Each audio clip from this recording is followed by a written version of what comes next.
Hello everybody, welcome back to the channel. My name is Reviewron, and today we're going to be doing another Deep Rock Galactic build. This is going to be going over all the builds with the Flamethrower and all of its overclocks. If you'd like to see builds that I made without any of the overclocks, there will be a link in the description as well as a link somewhere up above in this video where you can go off and watch those, whether that be with or without the overclocks. So let's begin and talk about the Flamethrower's overclocks. The Flamethrower's first overclock is the lighter tanks. This just gives you 75 more maximum ammo, which is really nice, and it will really work with any build that you want to go with the Flamethrower. The typical build that I use with the Flamethrower is high capacity tanks to go up to 75, although if you want the flame reach, you certainly can with this build.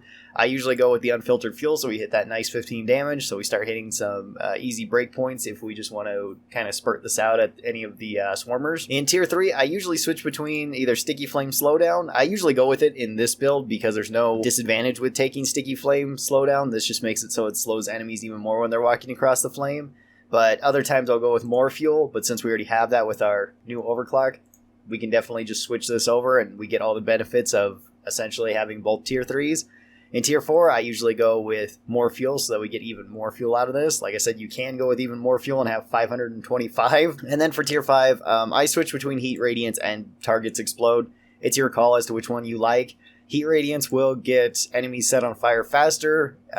Targets explode may get you some extra value if you're constantly fighting against hordes, because enemies will explode and deal damage to other enemies. And that's usually the way that I build lighter tanks. It works just fine for me most of the time. This is actually probably one of my favorite overclocks because it just gives me an advantage for taking the tier 3 here. I have no disadvantage over what I regularly use on the Flamethrower, which is usually this build or this build. Our next clean overclock is sticky additive. This gives us 1 more damage per particle and gives us 1 more sticky flame duration. This is another overclock that's also really good with any build that you want to go with the Flamethrower. So if you want to go with the sticky flame build, you can. If you want to go with the standard build that we just showed, you also can. This will do a little bit more damage and have a little bit longer duration on the sticky flames. If you wanted to go for more of a sticky flame build with this one, I would recommend high capacity tanks, the sticky flame duration, either sticky flame slowdown or more fuel. In tier 4, either the sticky flame duration or more fuel. This way you just get more of it. I'd probably go with more fuel here just so that we get a little bit more value out of it. And then either heat radiance or targets explode. It's your choice. Either way works really well. Moving on to the balanced overclocks, we have compact feed valves. This gives us more tank capacity and more fuel, but shorter reach and a longer reload time. This one I also see as just pretty much an advantage because the reload time isn't that much longer, and the reload time in the Flamethrower doesn't matter all that much. You usually have plenty of time to reload your Flamethrower, and also dropping your flame reach is a little bit of a hindrance, but it's not that bad. You can immediately take high pressure injector if you would like. I still usually don't. I still usually go with a higher magazine, so then we have 100 fuel in our Flamethrower at once.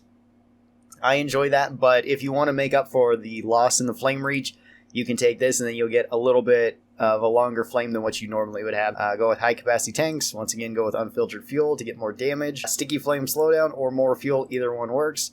Probably more fuel, although here on tier 4 you can take any of them because you have that extra fuel, so you're not really at a loss. So you could go with something like the fear to fear enemies, which is really nice with the Flamethrower, or we could go with more duration. Either one works. And once again, we can go with heat radius or targets explode. Our next balanced overclock is fuel stream diffuser. This gives us increased reach by 5 more meters, but we lose out on our flow rate, so we'll spit out fuel slower than we normally would. Now, you can just go with this and embrace it even further, so you have 20 feet of reach. That's actually really fun to do. It's not necessarily the best to do with this one. I honestly think this one's probably the weakest overclock from the Flamethrower, but even so, it's not even really that weak of an overclock. It's just a different overclock. So you could go with high capacity tanks again, or you could go with the extra fuel. With this one, I tend to either build it for damage or I tend to build it for duration. So you can either go with unfiltered fuel or with the sticky flame duration, although I don't think triple filtered fuel is all that bad either. That way you can set enemies on fire easier, which could make it a little bit more difficult, or at least it's going to be a little bit more difficult to hit enemies because the Flamethrower is shooting out so much further. So you won't know if your flames are directly on them or not. But I usually go with unfiltered fuel, with more fuel, and then with either heat radiance or with targets explode. I usually go with heat radiance with this particular build. Moving on to our unstable overclocks, we got face melter. This gives us 4 more damage, increases our flow rate, decreases our tank size, and decreases our flame reach.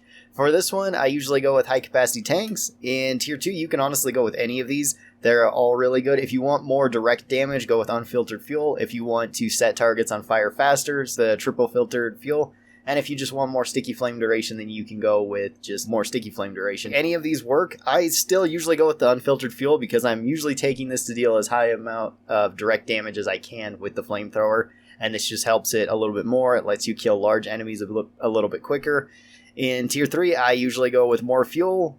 Sticky flame duration or sticky flame slowdown could also work. But usually I go with more fuel, and then either heat radiance or targets explode. I think with this one I usually go with more heat radiance so I can set more enemies on fire.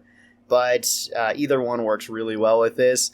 And face melter, you can kind of use just the same way you would use the regular flamethrower, just use it a little bit more aggressive, more more close range because you don't have the reach. And then our last unstable overclock is sticky fuel. This gives us 5 more sticky flame damage, 6 more seconds of flame duration, minus 25 tank size, and minus 75 overall ammo. So for this, we're definitely going to want to make up for our ammo, but we're also going to want to take advantage of the sticky flame duration. So for this one, I go with high capacity tanks just so that we can have a regular tank with the weapon. I go with unfiltered fuel so we hit that nice 15 damage. I go with the sticky flame slowdown, so that way we can really slow down enemies because our sticky flame is going to be sitting there for a very long time. We don't need to take the extra durations from it. You could if you like, that is an option, and then you could really just be sitting there in the fire for a very long time. That can work for really large crowds, especially if it's in a small place. Go with more fuel, and then go with either heat radiance or targets explode, either one. I usually go with targets explode with this one, because I find that the sticky flame sits on the ground for a bit longer and I'm not near it to constantly be triggering the heat radiance. So that way it just works a little bit better. It kind of acts like a minefield then too. And this is the usual build that I go with this. Now this makes it so you pretty much have the base flamethrower in terms of fuel and tank size. So you will likely need to be getting resupplies more often than you normally would with Driller. Driller's usually really good to not need resupplies very quickly, similar to like Gunner.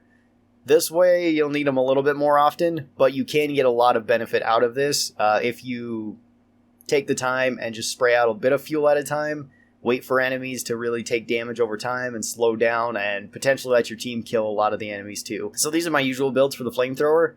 Tell me what yours are down in the comments below based on any of the overclocks that you use. I would love to hear that. Thanks everybody for watching this. I really do appreciate it. Special thanks to all of the supporters of the channel. If you would like your name on this list, be sure to either join the Patreon or become a member over here on YouTube. All of that is linked in the description below. Be sure to click over here on this list. That'll take you right to it. Thanks everybody. Hope you guys have a great day. Bye.